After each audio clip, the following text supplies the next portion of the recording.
اللہ نے دنیا کی کوئی بھی چیز مستقل نہیں بنائی۔ جیسے اس نے دن کے اجالوں کے ڈھلنے کا وقت مقرر کر رکھا ہے، ویسے ہی اس نے رات کے اندھیروں کا اختتام بھی لکھ رکھا ہے۔ کبھی کبھار ایسا ضرور لگتا ہے، محسوس ہوتا ہے کہ اب ہم اس درد سے باہر نہیں نکل پائیں گے، لیکن اللہ ہمیشہ ہمارے لیے کہیں نہ کہیں سے راستے بنا ہی دیتا ہے۔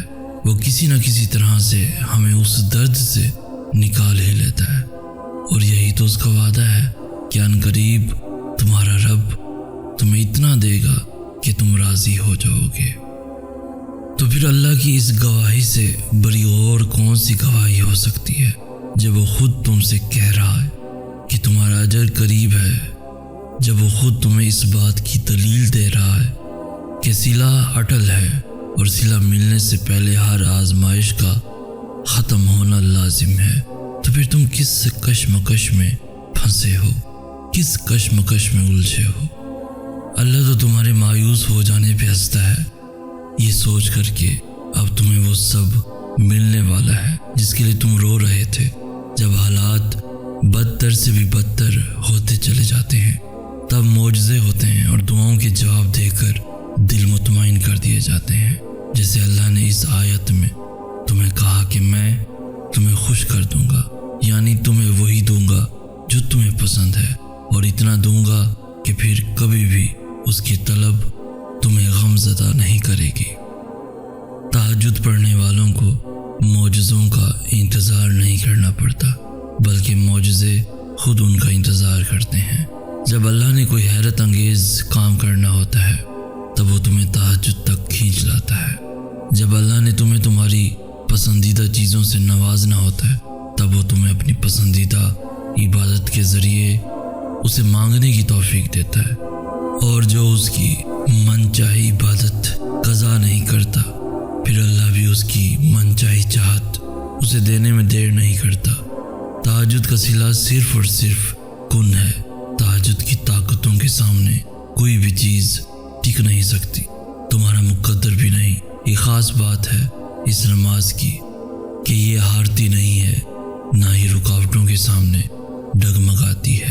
یہ اللہ کو مناتی ہے، اور تب تک مناتی ہے جب تک اللہ مان نہیں جاتا۔ انکار کی گنجائش نہیں ہوتی، بس جو مانگ لیا تہجد میں وہ مل گیا۔ یاد رکھو، دل کا بار بار ایک ہی دعا کے لیے اللہ کے سامنے رونا اتفاق نہیں ہوتا، کیونکہ جو اللہ سے لگائے ہوئے دعاؤں کا سلسلہ نہیں توڑتے، اللہ انہیں ان کی چاہ سے جوڑ دیتا ہے۔ کیا یاد نہیں تمہیں اللہ کے وعدے؟ اور اس توکل سے تم اللہ کو پکارتے رہو کہ اللہ کی تدبیریں تمہاری ساری آزمائشوں سے بری ہیں۔ صبر کا مطلب دعاؤں سے پیچھے ہٹ جانا نہیں، بلکہ دعاؤں پہ ڈٹ جانا ہے، اور اللہ صبر کرنے والوں سے محبت کرتا ہے، اور یقیناً اللہ صبر کرنے والوں کے ساتھ ہے۔ اور پھر اللہ فرماتا ہے، صبر کرنے والوں کو خوشخبری سنا دو۔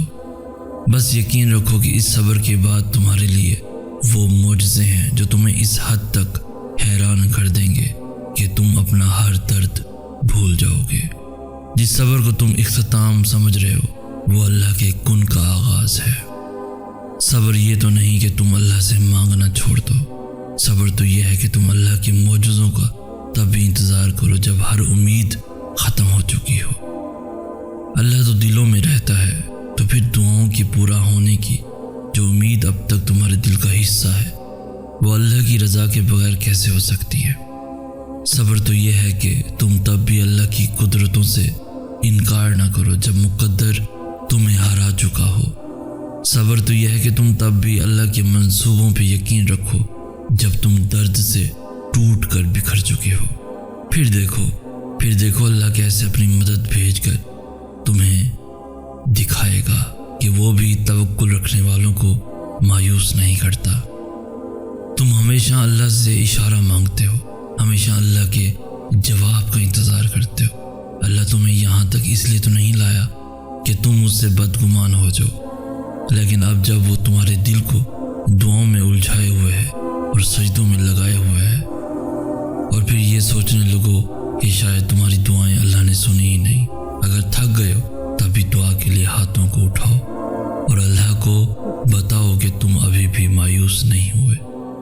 تم اتنی سی بات نہیں سمجھ پا رہے کہ تمہاری چاہ کے لیے اللہ معجزے تیار کیے بیٹھا ہے۔ اللہ پاک قرآن پاک میں فرماتا ہے، اور جو جلد بازی نہیں کرتے اللہ نے ان سے وعدہ کر رکھا ہے کہ صبر کرنے والوں کو ان کا اجر بے حساب دیا جائے گا۔ پھر اللہ تمہارا صلہ بھیجتا ہے اسی شکل میں جسے تم نے کھو دیا تھا۔ تم اس کی آزمائشوں پہ پورا اترو، وہ اپنے وعدوں پہ پورا اترے گا، تو پھر دعا کرتے رہو۔ تمہاری کون سی دعا تمہیں کن کی منزل تک لے جانے کے لیے اللہ نے چن رکھی ہو، تم یہ کبھی نہیں جان سکتے۔ تمہیں توکل رکھنا ہے دعاؤں کے قبول ہونے تک، تمہیں صبر کرنا ہے اللہ کے کن کہنے تک۔ تمہارے یقین کا امتحان ہمیشہ تمہارے ڈر سے شروع ہوتا ہے۔ اللہ تمہیں تمہارے خوف سے آزماتا ہے۔ یقین کی ساری راہیں بند کر کے ہی اللہ دیکھتا ہے کہ کتنا یقین رکھتے ہو۔ وہ ہر اس چیز سے تمہاری آزمائش کرتا ہے جسے کھونے سے تم ڈرتے ہو، تو اللہ بھی تمہیں عطا کرنے کے لیے پھر وہ دروازے کھولتا ہے جن کا تمہاری نظر میں کوئی وجود نہیں ہوتا۔ اور پھر جب تم بند راستوں کے باوجود بھی مانگنا نہیں چھوڑتے اور صبر سے اللہ کے معجزوں کا انتظار کرتے ہو، تو پھر وہ آسمان کے سب دروازے کھول دیتا ہے اور بن بادل کے رحمتوں کی بارش کر دیتا ہے۔ اور پھر وہ دن بھی آئے گا جب تم مسکرا کر کہو گے کہ اللہ نے میرا دل ایسے مطمئن کر دیا جیسے میں سوچ بھی نہیں سکتا تھا۔ انشاءاللہ۔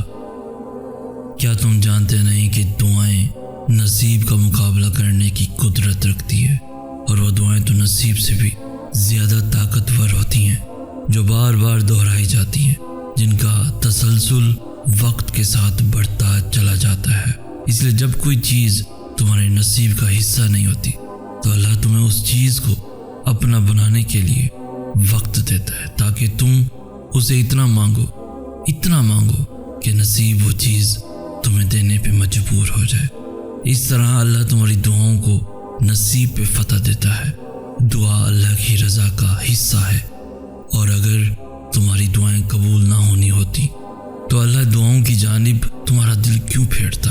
توکل رکھو، کیونکہ توکل کرنے والوں کے لیے اللہ ناممکن ذریعوں سے ایسے ناممکن معجزے لاتا ہے جنہیں دیکھ کر عقل دنگ رہ جاتی ہے۔